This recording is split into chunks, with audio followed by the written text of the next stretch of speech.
কাঁকরোল চাষ করা খুবই সহজ যদি কাঁকরোলের কন্দ বা চারা পাওয়া যায়। ছাদে কিছু কিছু জিনিস কিন্তু খুব সবজি ফলাতে বেশ কিছু সবজি কিন্তু খুবই কষ্ট হয় আমাদের, কিন্তু কাঁকরোলটা এত সহজে হয়। আর আলহামদুলিল্লাহ এবার এত ভালো ফলন হয়েছে কাঁকরোলের, প্রত্যেকটা কাঁকরোল কিন্তু চমৎকার হয়েছে। আর এই হলো আমার কাঁকরোলের মাচা, এই যেটা এখানে দুইটা বেডের মধ্যে আমি কাঁকরোল বসাইছি। আমি হচ্ছে ধ্রুবতারা এগ্রো এই পেজ থেকে হচ্ছে কাঁকরোলের কন্দ নিয়ে এসেছিলাম, তার সাথে আমার এখানে গাজীপুর থেকেও কিছু কন্দ নিয়ে আসছি। প্রত্যেকটা থেকেই কিন্তু চারাও সুন্দর হয়েছে, প্লাস আমার কাঁকরোলগুলোও কিন্তু চমৎকার হয়েছে। এই পর্যন্ত কতবার যে কাঁকরোল নিলাম, আর এই যে এখন আবার কত কত কাঁকরোল কিন্তু বাগানে হয়েছে।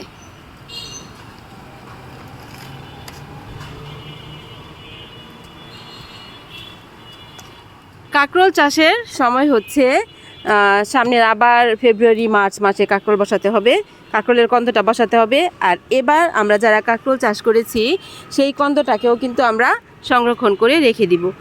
এখানে যে কন্দগুলো হবে যখন গাছগুলো একদম শুকায় যাবে, দেখা যাবে আর হয়তো বা এক মাস পরে দেখা যাবে যে এই কন্দগুলোকে গাছটা পাতাটা একদম লাল লাল হয়ে যাবে, তখন কিন্তু নিচের কন্দটা বোঝা যাবে যে পরিপুষ্ট হবে।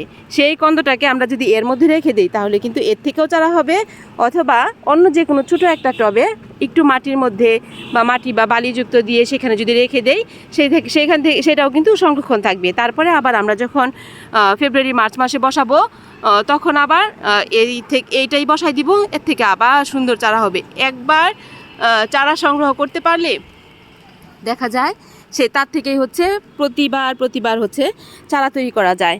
এখানে আমার কাঁকরোলও আছে, পটলও আছে, তেমন কোনো যত্নের প্রয়োজন হয় না, কীটনাশক মাকড়নাশক তেমন একটা প্রয়োজন হয় না। তবে যারা বাণিজ্যিকভাবে করে তারা হয়তো বা কীটনাশক মাকড়নাশক স্প্রে করে, কারণ একটা পোকা হয়, সবুজ রঙের একটা পোকা হয়। আমি কিন্তু ওইগুলোর জন্য যেহেতু ছাদে এখানে ফুল আসার পরে আমি কোনো কিছু আর স্প্রে করি না, আর এই গাছে তো কোনো কিছুই স্প্রে করি নাই। আর এই যে পটলও কিন্তু এর মধ্যে একটা দুইটা করে নিচ্ছি, এই যে পটল ধরছে বাগানে, তার মধ্যেও 2 দিন পটল নেওয়া হয়েছে।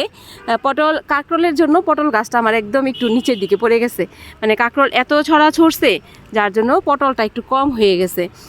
তো যাই হোক, যেটাই হোক না কেন, যতটুকুই হোক, দেখতেই কিন্তু এত ভালো লাগে, যে কত সুন্দর লাগছে না কাঁকরোলগুলা। এর মধ্যে আমি যখন একবার হারভেস্ট করছি তখন কিন্তু তার মধ্যে একবার খাবার দিয়ে দিছি। আমার এখানে মিক্সড একটা সার তৈরি করা আছে, সেখানে জৈব আছে, রাসায়নিক কিছু আছে। রাসায়নিক হচ্ছে যেমন বোরন, জিঙ্ক, সাদা পটাশ, এগুলো মিক্সড করা আছে। এই যে এখানে এই একটা বেড, এই বেডটা কিন্তু 3 ফিট বাই 4 ফিট এই বেড, এটা যে লোহার স্ট্যান্ডের উপরে দেয়। এই পাশে আরেকটা বেড আছে, এই দুইটা বেড, এই বেডেও হচ্ছে 3 ফিট বাই 4 ফিট। এই দুইটা বেডের মধ্যে হচ্ছে আমি কাঁকরোল আর পটল বসাইছি। কাঁকরোল আর পটল দুইটাই কিন্তু আমি যদি এখানে রেখে দেই সামনের বছর এইখান থেকে কিন্তু আবার চারা হবে। এর মধ্যে শীতের আমি আবার একটা সবজিও বসাবো, লাউ বসাবো। তো যাই হোক, প্রত্যেকটা সবজি যখন আমাদের এত সুন্দর হয় ছাদ বাগানে, মানে একটু কষ্ট, একটু পরিশ্রম করে যদি আমরা মাটিটাকে ঠিকঠাক মতো তৈরি করি, তাইলে কিন্তু আমরা এত সুন্দর একটা রেজাল্ট পাই। এই যে কত সুন্দর না, আমার এখানে পুরুষ ফুলও আছে আর স্ত্রী ফুলও আছে, হাত পরাগায়ন করতে হয় না, এমনিতেই হয়ে যাচ্ছে। এই যে এগুলা কিন্তু সব পুরুষ ফুল।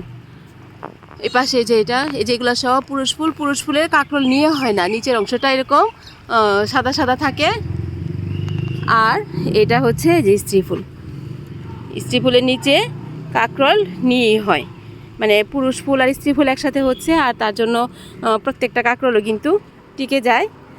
তো এর মধ্যে কেউ যদি মনে করে যে একবার স্প্রে করে দিবে তাহলে ওই যে সবুজ রঙের একটা পোকা হয়, সেই পোকাটা হবে না। তবে আমি বলবো অবশ্যই যখন সবজি ধরে যায় তখন, যেহেতু আমরা ছাদে অল্প পরিসরে করি, তখন রাসায়নিক কীটনাশক মাকড়নাশক কোনো কিছু না দেওয়াটাই কিন্তু ভালো।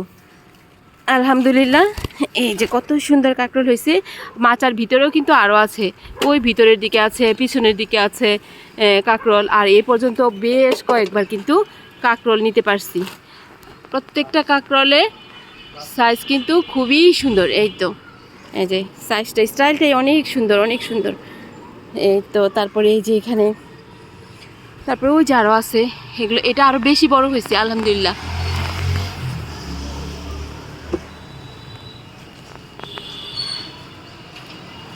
আর আরও ছোটো ছোটো অনেক গুটি বাচ্ছে। অনলাইনে কিন্তু কাঁকরোলের কন্দ পাওয়া যায়, কিছু কিছু নার্সারিতে হয়তো বা চারাও পাওয়া যায়, পটলের চারা পাওয়া যায়, ভালোই হয়। তারা এই পর্যন্ত আমি দেখছি যতবারই নিয়ে আসছি প্রত্যেকটা ঠিকঠাক মতোই সব কিছু হয়েছে। তো কেউ যদি লাগাতে চায় আমি বলবো যে নেক্সট ফেব্রুয়ারি কিংবা মার্চ মাসে বসায় দেওয়ার জন্য। তবে একটু ছড়ানো জায়গা হলেই বেশি ভালো হয়। সবজিটা আমি দেখছি যে সবজি ছড়ানো, যেমন আমার এখানে এটা 3 ফিট বাই 4 ফিট বেড, এই 4 ফিট এই বেডের ভিতরেও খুব সুন্দর হয়, খুব সুন্দর হয়েছে। গত বছর হচ্ছে আমি ফলের ক্যারেটে দিছি, এই যে ফলের ক্যারেটে এখানে আবার একটা, এটা পুরুষ চারাটাকে সেপারেট করে রাখার জন্য আমি ওইখানে দিছি, যেন কন্দটাকে আমি এখান থেকে আবার সেপারেট করতে পারি, এই জন্যই সেপারেট বসাইছি। আর এখানেও একটা পুরুষ চারা আছে, তবে স্ত্রী চারাই বাকিগুলো সব। ওই বেডেও একটা পুরুষ চারা আছে, এই বেডেও একটা পুরুষ চারা আছে, মাঝখানে একটা পুরুষ চারা আছে, আর বাকি সবগুলোই হচ্ছে আমার এখানে স্ত্রী চারা। যাই হোক, এত সুন্দর লাগছে যখন নেই তখন, আর খেতে তো অনেক মজার, অনেক অনেক মজার। এই যে দেখতেও কত সুন্দর। আলহামদুলিল্লাহ যারা বসাতে চাও ছাদ বাগানে, তারা অবশ্যই আমি বলবো যে নেক্সট ফেব্রুয়ারি কিংবা মার্চ মাসে কন্দ বা চারা বসানোর জন্য।